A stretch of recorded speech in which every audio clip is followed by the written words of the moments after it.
Di tengah gemerlap kota London, di antara gedung-gedung tinggi dan hiruk-pikuk jalanan, tinggal seorang anak kecil bernama Zaid. Ia baru berusia 8 tahun. Namun hatinya sebesar dunia. Zaid tinggal di sebuah apartemen kecil di pinggiran kota bersama ayah, ibu, dan adiknya yang masih balita. Kehidupan mereka sederhana, namun penuh dengan cinta dan kehangatan. Apartemen Zaid berada di kawasan pekerja, tempat di mana suara kereta dan lalu lintas tak pernah benar-benar berhenti. Dari jendela kecil kamar Zaid, ia bisa melihat pemandangan kota besar dengan lampu-lampu yang berkilauan di malam hari. Bagi Zaid, pemandangan itu bukan hanya sekedar kota yang sibuk, melainkan dunia penuh peluang, tempat di mana ia ingin tumbuh menjadi seorang yang berarti, meski keluarganya hidup dalam kesederhanaan. Ayah Zaid bekerja sebagai sopir taksi. Setiap pagi sebelum berangkat kerja, ayahnya selalu mengingatkan, "Zaid, jangan pernah takut untuk berbuat baik. Walaupun tidak ada yang melihat, Allah selalu bersama orang-orang yang jujur." Kata-kata itu melekat kuat di hati Zaid. Sementara itu, ibunya bekerja paruh waktu di sebuah restoran kecil. Di sela-sela kesibukannya, ibunya selalu memastikan Zaid dan adiknya mendapatkan pendidikan nilai-nilai Islam. "Nak, ingatlah," katanya pada suatu malam saat mereka duduk bersama di ruang keluarga. "Kita mungkin tidak punya banyak harta, tapi kejujuran dan iman itu lebih berharga dari apapun." Sore itu, langit London berwarna jingga. Zaid pulang dari sekolah dengan langkah kecil namun penuh semangat. Di tangannya ia membawa tas sekolah yang sudah usang, tapi selalu ia rawat dengan baik. Jalan pulangnya melewati taman kota yang ramai, tempat orang-orang berolahraga, berjalan-jalan dengan anjing mereka, atau sekedar menikmati sore yang sejuk. Saat melangkah di jalur taman, Zaid melihat sesuatu yang menarik perhatiannya. Di bawah sebuah bangku taman tergeletak sebuah kantong plastik transparan. Dari dalamnya ia melihat kotak-kotak mainan yang masih baru, lengkap dengan stiker harga yang mahal. Mata Zaid membelalak kagum. Itu adalah mainan-mainan yang selama ini hanya bisa ia lihat dari balik estalase toko. Ia berhenti memandang kantong itu dengan rasa ingin tahu. Temannya, Jack, yang kebetulan bersama Zaid, ikut melihat dan berkata, "Itu mainan mahal, Zaid. Kita ambil saja, siapa yang akan tahu?" Zaid menatap Jack dengan tatapan serius. "Tidak, Jack, ini bukan milik kita. Kalau kita ambil, itu sama saja mencuri." Jack mendesah tapi ia tidak memaksa. "Lalu apa yang akan kamu lakukan?" Dengan hati-hati, Zaid memungut kantong itu dan membawanya ke kantor pengelola taman. Petugas taman yang menerima kantong itu menatap Zaid dengan senyum kagum. "Kamu anak yang baik," katanya. "Tidak banyak orang yang mau melakukan ini." Beberapa hari kemudian, pemilik kantong itu, seorang ibu muda dengan 2 anak kecil, datang ke taman untuk mencari barangnya. Ketika petugas memberikan kantong itu kembali, ia terharu. "Siapa yang menemukan ini?" tanyanya. Petugas itu menceritakan tentang Zaid. Ibu muda itu begitu terkesan hingga memutuskan untuk mencari Zaid di sekolahnya. Ketika akhirnya ia bertemu dengan Zaid, ia berkata, "Terima kasih, Nak. Mainan ini adalah hadiah ulang tahun untuk anak saya. Tanpa kamu, mereka mungkin tidak akan menerimanya." Ia menawarkan Zaid salah satu mainan itu sebagai bentuk terima kasih. Namun Zaid menolak dengan sopan. "Tidak perlu, Bu. Saya senang bisa membantu." Kejadian itu menjadi perbincangan hangat di sekolah. Guru-guru memuji Zaid atas kejujurannya. Namun bagi Zaid, ia tidak merasa telah melakukan sesuatu yang luar biasa. "Saya hanya melakukan apa yang benar," katanya dengan rendah hati. Sore itu, hujan rintik-rintik membasahi jalanan di kota London. Zaid baru saja selesai mengikuti kegiatan ekstrakurikuler di sekolah dan berjalan pulang dengan tas yang menggantung di bahunya. Jalanan basah dan orang-orang bergegas mencari tempat berteduh. Di halte bus dekat pusat kota, Zaid berhenti sejenak. Ia menunggu lampu lalu lintas berganti hijau untuk menyeberang. Pandangannya tiba-tiba tertuju pada sebuah benda kecil hitam yang tergeletak di dekat tiang lampu. Ia berjalan mendekat dan memungutnya. Itu adalah sebuah dompet kulit, terlihat mewah dan penuh dengan isi. Zaid membuka dompet itu dengan hati-hati. Di dalamnya terdapat uang tunai, kartu-kartu kredit, dan sebuah kartu identitas bertuliskan nama Andrew Thompson.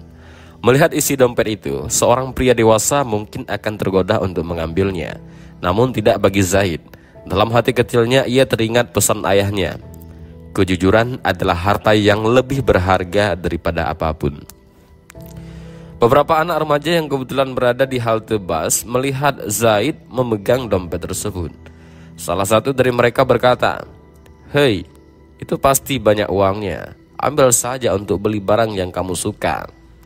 Namun Zaid menjawab dengan tenang, "Tidak, ini bukan milikku. Kalau aku ambil, aku akan kehilangan sesuatu yang lebih besar dari uang, yaitu kepercayaanku kepada Allah." Ia kemudian memutuskan untuk mencari cara mengembalikan dompet itu. Melihat kartu nama yang ada di dalamnya, ia meminta bantuan seorang penjaga toko di dekat halte untuk menghubungi nomor yang tertera. Penjaga toko itu menelpon pemilik dompet, dan tak lama kemudian seorang pria dengan jas rapi datang tergesa-gesa ke lokasi. "Apakah ini dompet Anda, Pak?" tanya Zaid sambil menyerahkan dompet itu dengan kedua tangannya. Andrew Thompson, seorang pengusaha sukses, memeriksa dompet itu dengan wajah lega. "Ya, ini dompet saya. Terima kasih, Nak. Kamu tahu, ini berisi dokumen-dokumen penting yang sangat saya butuhkan." Andrew kemudian merogoh saku jasnya dan mengeluarkan beberapa lembar uang. "Ini untukmu sebagai ucapan terima kasih." Namun Zaid menggeleng dengan sopan. "Saya tidak melakukannya untuk uang, Pak. Saya hanya ingin mengembalikan apa yang bukan milik saya." Andrew terdiam, terpana oleh kata-kata sederhana itu. Seorang anak kecil telah menunjukkan kejujuran yang begitu tulus, sesuatu yang jarang ia temui di kota besar ini.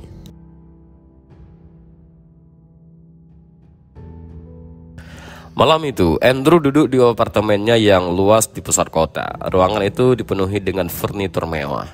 Pemandangan kota terlihat jelas dari jendela besar, namun hatinya terasa kosong. Kata-kata Zaid terus terngiang di telinganya. "Saya hanya ingin mengembalikan apa yang bukan milik saya." Andrew adalah seorang pria yang terbiasa hidup dalam dunia kompetitif bisnis. Keuntungan dan kekayaan adalah prioritasnya. Namun malam itu ia merasa ada sesuatu yang hilang dalam hidupnya. Ia membuka laptopnya dan mulai mencari tahu tentang nilai-nilai kejujuran dalam Islam, agama yang disebut Zaid dengan penuh keyakinan. Ia membaca bagaimana Islam menekankan pentingnya kejujuran, keikhlasan, dan tanggung jawab sosial. Semakin ia membaca, semakin ia merasa tersentuh. Andrew tidak bisa tidur malam itu. Ia teringat bagaimana selama ini ia sibuk mengejar kekayaan tanpa memikirkan dampaknya pada orang lain. Ia merasa malu pada dirinya sendiri, seorang pria dewasa yang telah kehilangan makna hidup, namun diingatkan oleh seorang anak kecil yang hidup dalam kesederhanaan.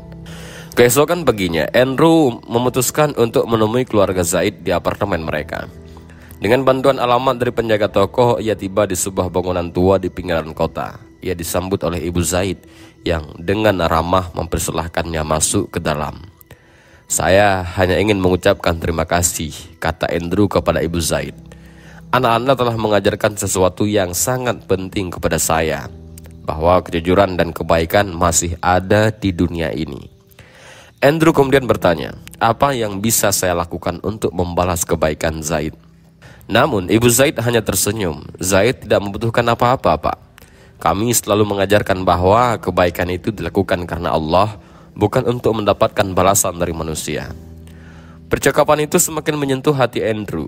Ia memutuskan untuk melakukan sesuatu yang lebih besar, bukan hanya untuk Zaid, tetapi untuk masyarakat di sekitar mereka.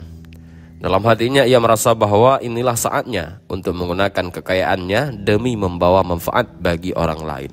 Bagian 5. Proyek kebaikan Andrew. Setelah pertemuannya dengan Zaid dan keluarganya, Andrew merasa ada panggilan dalam hatinya untuk berbuat lebih banyak. Ia tidak bisa melupakan apartemen kecil Zaid yang sederhana, namun penuh dengan kehangatan dan nilai-nilai luhur. Andrew yang selama ini hidup dalam kemewahan tanpa arti, merasa bahwa inilah waktunya untuk menggunakan kekayaannya untuk sesuatu yang lebih besar. Di kantornya, Andrew mulai merancang sebuah proyek yang tidak hanya akan membantu keluarga Zaid, tetapi juga komunitas di sekitar mereka. Ia memutuskan untuk mendirikan sebuah pusat komunitas yang akan menjadi tempat belajar, bermain, dan berkumpul bagi anak-anak dan keluarga kurang mampu di kawasan itu. Pusat ini juga akan mencakup perpustakaan, tempat belajar agama, dan ruang terbuka hijau untuk berbagai kegiatan. Ketika ide ini disampaikan kepada timnya, beberapa orang menganggapnya tidak perlu. Kenapa Anda harus repot-repot, Tuan Andrew? Ini tidak akan memberikan keuntungan finansial, kata salah satu asistennya. Namun Andrew menjawab dengan tegas, tidak semua yang berharga bisa diukur dengan uang. Anak kecil bernama Zaid mengajarkan saya akan hal itu. Andrew kemudian kembali menemui keluarga Zaid untuk meminta izin menggunakan nama Zaid sebagai inspirasi untuk proyek tersebut. Saya ingin menamakan pusat komunitas ini Cahaya Kecil karena kejujuran dan kebaikan Zaid adalah cahaya yang menerangi hati saya, kata Andrew. Ibu Zaid terharu mendengar hal itu. Dengan mata berkaca-kaca ia berkata, Pak Andrew, kami tidak pernah menyangka tindakan kecil Zaid bisa memberikan dampak besar ini. Semoga Allah memberkahi usaha Anda. Proyek pembangunan pusat komunitas dimulai. Namun seperti halnya kebaikan besar, rencana ini juga menemui rintangan. Beberapa orang di lingkungan sekitar meragukan niat baik Andrew. Mereka berpikir bahwa ia hanya mencari popularitas atau memiliki tujuan tersembunyi. Di sekolah, Zaid juga mulai menghadapi ejekan dari beberapa temannya. Hei Zaid, sekarang kamu terkenal ya, jadi pahlawan si kaya Andrew, cemooh seorang anak. Zaid hanya tersenyum dan menjawab dengan tenang, aku hanya melakukan apa yang diajarkan oleh agama saya. Kebaikan itu bukan untuk mendapatkan pujian, tapi karena itu yang benar. Namun Zaid mulai merasa sedikit terbebani. Ia tidak pernah bermaksud menjadi perhatian banyak orang. Ia hanya ingin hidup sederhana dan melakukan kebaikan kecil yang ia bisa. Di malam hari, ia bercerita kepada ibunya, Bu, kenapa orang-orang tidak percaya pada kebaikan? Ibunya mengusap kepala Zaid dengan lembut. Nah, terkadang kebaikan itu seperti lilin kecil di ruangan gelap. Tidak semua orang langsung melihat cahayanya, tetapi teruslah bersinar, Allah akan menolongmu. Sementara itu, Andrew juga menghadapi tekanan dari rekan-rekannya di dunia bisnis. Beberapa mitra kerjanya mempertanyakan waktu dan uang yang ia habiskan untuk proyek ini. Namun Andrew tetap teguh. Ia merasa bahwa inilah cara untuk menebus hidupnya yang selama ini hanya berpusat pada dirinya sendiri.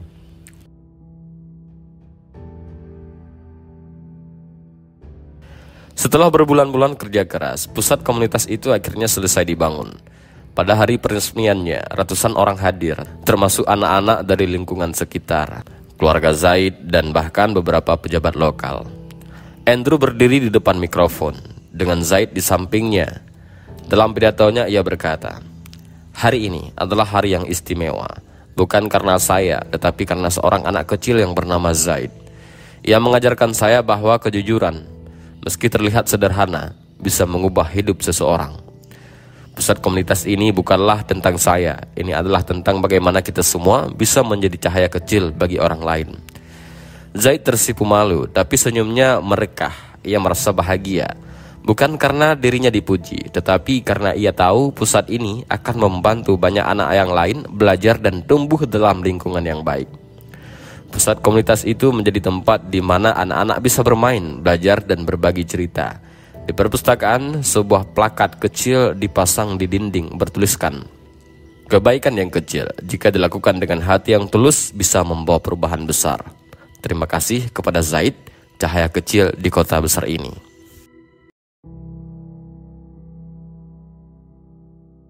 Hari-hari berlalu dan pusat komunitas Cahaya Kecil mulai menjadi jantung baru bagi masyarakat di kawasan itu.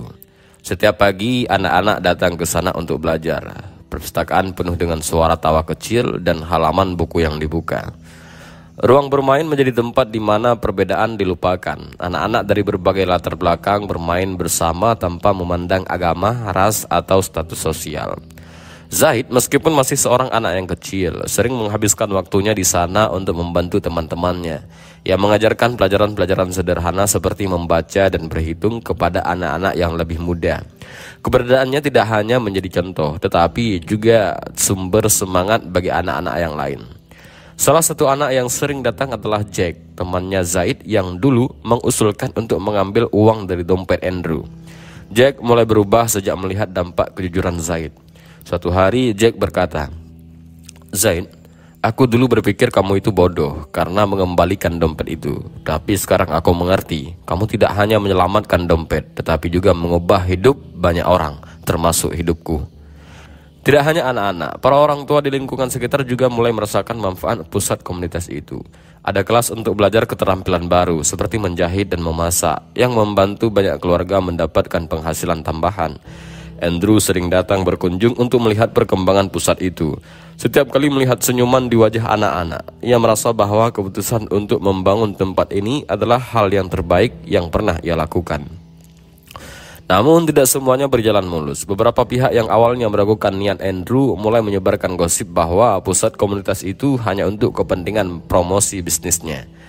Suatu hari seorang jurnalis yang datang untuk meliput pusat komunitas tersebut.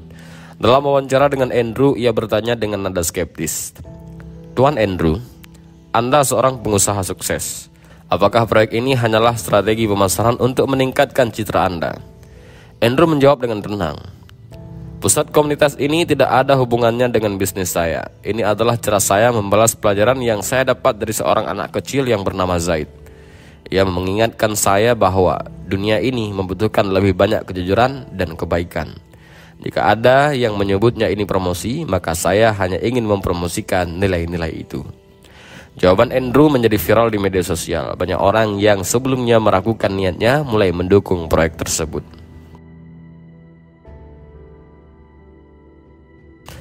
Meskipun pusat komunitas cahaya kecil berkembang pesat, ujian datang dari arah yang tak terduga. Pada suatu malam, badai besar datang melanda kota.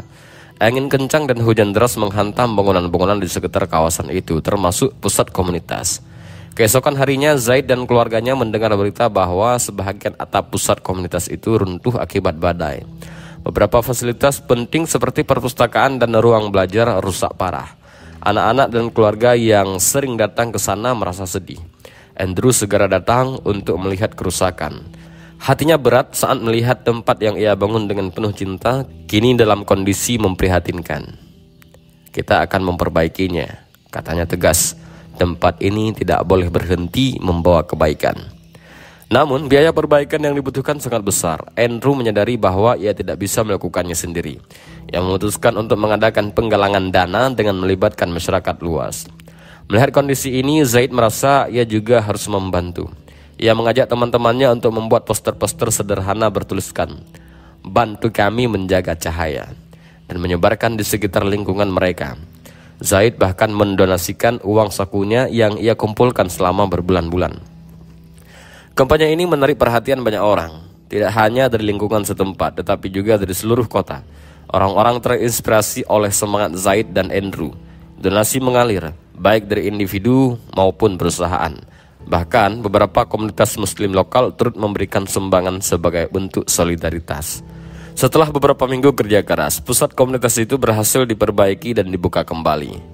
Hari peresmian ulang itu dipenuhi dengan rasa syukur dan haru.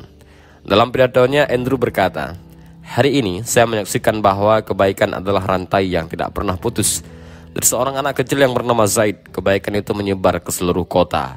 Apa yang terjadi hari ini adalah bukti bahwa bersama-sama kita bisa menjaga cahaya itu tetap menyala." Pusat komunitas cahaya kecil kini berdiri lebih kuat dari sebelumnya.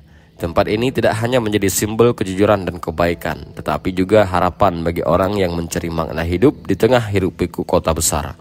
Zaid, meskipun hanya seorang anak kecil, ia telah menunjukkan kepada dunia bahwa cahaya kecil, jika dijaga dengan hati yang tulus, mampu menerangi kegelapan yang paling dalam. Dan itulah sedikit cerita tentang Zaid dan Andrew. Mudah-mudahan bermanfaat. Allahu'alam bishawab. Assalamualaikum warahmatullahi wabarakatuh.